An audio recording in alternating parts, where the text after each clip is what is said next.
মৌমিতার উপরে ঝাঁপিয়ে পড়ে 18 থেকে 20 জন নির্মম ভাবে তাকে ভোগ করে। তার শরীরের মধ্যে 113টি কামড়ের দাগ পাওয়া যায়। তার গলার এই হাতটা ভেঙে যায়। তার শরীর থেকে 150 গ্রাম বীর্য পাওয়া যায়। তার একটি সুন্দর সাজানো গুছানো জীবন ছিল। হঠাৎ করে একদিন দুপুরবেলা খাবার শেষে তার বান্ধবীরা বলল, চলো একটু বিশ্রাম নিতে যাই। সেই বিশ্রাম নেওয়াটাই যে তার জীবনের শেষ বিশ্রাম হবে সেটা মৌমিতা কখনো চিন্তাও করতে পারেনি। তারই মেয়ে বান্ধবী দুজন কলিগ তাকে ওইখানে নিয়ে যায়। এক পর্যায়ে কিছু সংখ্যক ছেলেরা ওইখানে চলে আসে। তার কলিগ বান্ধবী তাকে এইভাবে গলার মধ্যে ধরে, অন্য একজন বান্ধবী তার পায়ের মধ্যে ধরে। এরপর নির্মম ভাবে একের পর এক হায়নার দল তার উপরে নির্মম অত্যাচার চালায়। মৌমিতা চিৎকার করে কাঁদিতে চাহিয়াও করিতে পারেনি চিৎকার, কারণ তার গলার কণ্ঠস্বরটা আগে বন্ধ করে রাখা হয়েছে। 30 সেকেন্ডের অধিক সময় ধরে কারো গলার মধ্যে চেপে রাখা হইলে তার চোখ দিয়ে রক্ত বের হয়ে যায়। হ্যাঁ, মৌমিতার চোখ থেকে ঝরার কথা ছিল পানি, তবে ঝরেছে রক্ত। মৌমিতা শুধু তাকিয়েছিল তার মেয়ে বান্ধবী কলিকের দিকে। বারবার শুধু চোখের ইশারার মাধ্যমে বোঝাতে চেয়েছিল, তুমি একজন মেয়ে, আমিও মেয়ে। কিভাবে একজন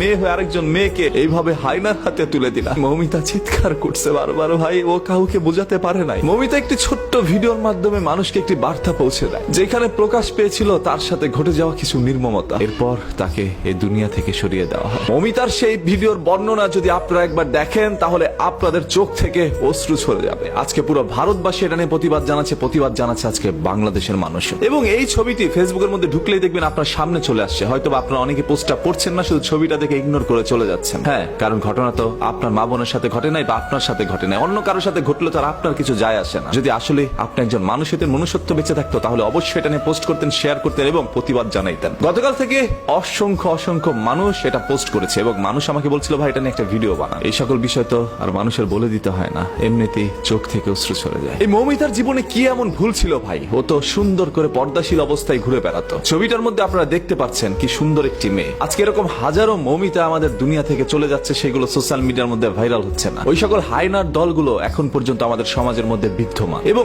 আপনার এই মেয়ে বান্ধবী কতটা নিকৃষ্ট হতে পারে, আপনার মেয়ে বান্ধবী একজন মেয়ে হয়ে আপনাকে এইভাবে হায়নাদের হাতে তুলে দিতে পারে, সেটা হয়তোবা কখনো আপনি আমি কেউ চিন্তা করতে পারি না। এটা কখনো আমাদের বোধগম্য নয় যে এরকম কোনো কিছু আমাদের সাথে ঘটতে পারে। তার উপরে কোনো না কোনো বাঙালি ঝাঁপিয়ে পড়েছিল, সেটা এপারের হোক আর ওপারের হোক। আজকে আমি একজন বাঙালি হিসাবে লজ্জিত। আজকে কণ্ঠস্বর দিয়ে কোনো শব্দ ব্যবহার হচ্ছে না, কারণ আমি মৌমিতার সেই বর্ণনার ভিডিওটি এখনো ভুলতে পারি না। আমার চোখে বারবার সেই দৃশ্যটি ভেসে আসছে। কি নির্মম ভাবে একজন মানুষকে এইভাবে দুনিয়া থেকে সরিয়ে দিতে পারে তারা। শুধু তাকে ভোগ করে সীমাবদ্ধ ছিল না, তার শরীরের মধ্যে 113টি কামড় দেয়, যেটা কোনো হায়না হয়তো বা ছিঁড়ে খাওয়ার সময় দেয় না। হায়না তার পেটের ক্ষুধার জ্বালায় হয়তো বা শিকার করে খায়, সেটা তার খাদ্য। ওরা কেন মৌমিতাকে ভোগ করলো? এই মৌমিতার পৃথিবী থেকে চলে যাওয়ার দৃশ্যটা এর চেয়ে ভালো তো হইতে পারত। এরকম নির্মম ভাবে কারো যেন পৃথিবী থেকে চলে যেতে না হয়। কোন আক্রোশ থেকে এই ধরনের কাজগুলো করছে, কোন ক্ষোভ থেকে এই ধরনের কাজগুলো করছে, সেগুলো হয়তো বা বেরিয়ে আসবে। তবে আজকে যারা পথে নেমেছেন, এটার বিচার চাচ্ছেন, আপনাদের প্রত্যেকের কাছে একটা অনুরোধ করছি ভাই, যতক্ষণ না পর্যন্ত সেই সকল অপরাধীর সর্বোচ্চ শাস্তি দেওয়া না হবে প্রকাশ্যে, ততক্ষণ পর্যন্ত আপনার রাস্তায় অবস্থান করবেন। যে যেখান থেকে পারেন এটা নিয়ে তীব্র প্রতিবাদ জানান। আদারওয়াইজ